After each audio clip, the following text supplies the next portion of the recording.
आप लोगों को पता होगा कि सीजीएल के जो भी अभ्यर्थी थे उन लोगों पर मामला दर्ज होता है। उसके बाद एसआईटी यानी स्पेशल इन्वेस्टिगेशन टीम जो है कि गठित की जाती है, तो फिर छात्रों पर मामला भी दर्ज हो जाता है। बताइए भैया कि ये जो सीजीएल के छात्र हैं उन पर मामला दर्ज होने के बाद एसआईटी का गठन। देखिए, सबसे पहली बात कि जिस ढंग से 8-9 साल के इंतज़ार के बाद छात्रों के तैयारी के बाद सीजीएल एग्ज़ाम का आयोजन होता है। 3 पेपर की परीक्षा ली जाती है। शुरुआती दौर में जो थर्ड पेपर है उसको रद्द किया जाता है। बाद में ये रात में ब्रेक होता है कि क्वेश्चन पहले से लीक कर गया है, और 24 घंटा पहले जब क्वेश्चन गया में और पटना में लीक हो गया तो समझना पड़ेगा कि झारखंड की स्थिति कैसी है। लास्ट में जेएसएससी ने जो पेपर है 1, 2, 3 ये तीनों को रद्द कर दिया, और 4 फरवरी को जो एग्ज़ाम होना था उसको स्थगित कर दिया। कुल मिलाकर के जेएसएससी ने ये कबूल किया, ये माना है परीक्षा को रद्द करके कि धांधली हुई है, लीक हुआ है पेपर।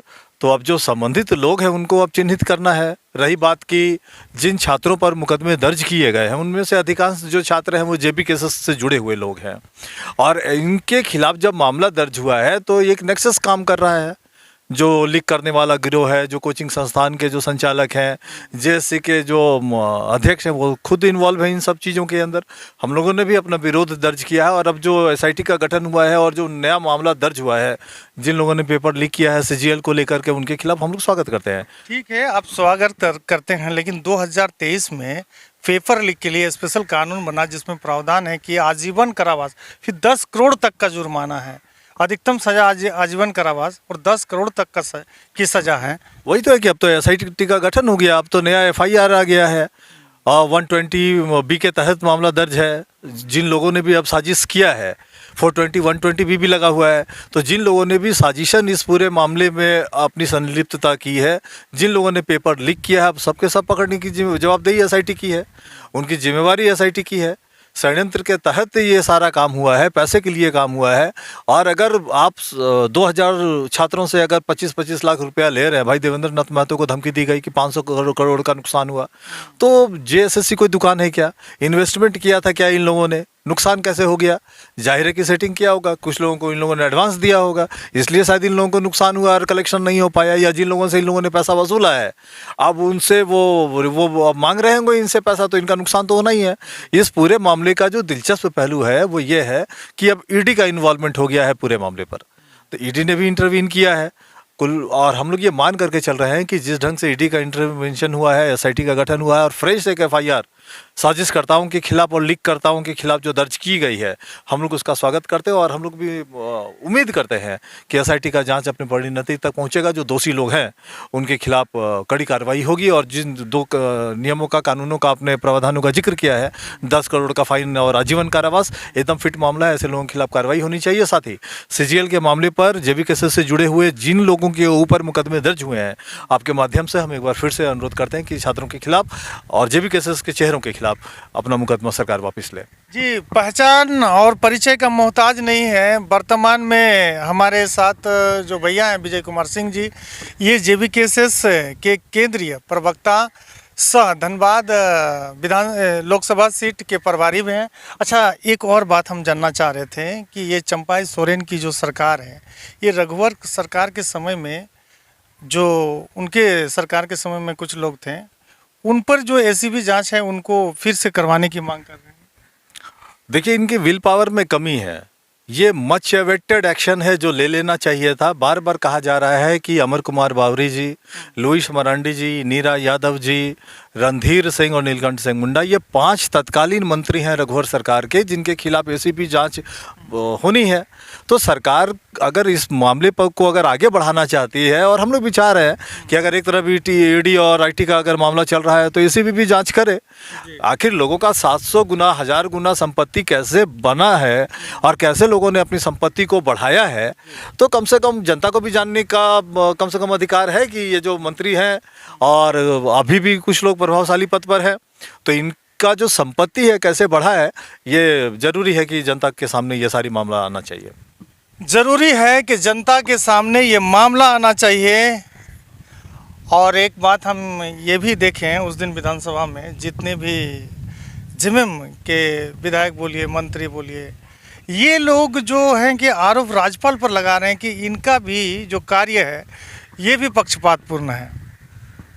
देखिए, सबसे पहली बात कि जिस ढंग से हेमंत सोरेन जी का इस्तीफा हुआ, सबको पता था कि जेएमएम लेड महागठबंधन के पक्ष में बहुमत है, और जो कि फ्लोर टेस्ट में भी साबित हुआ कि 47 लोगों ने मतदान किया सरकार के फेवर में।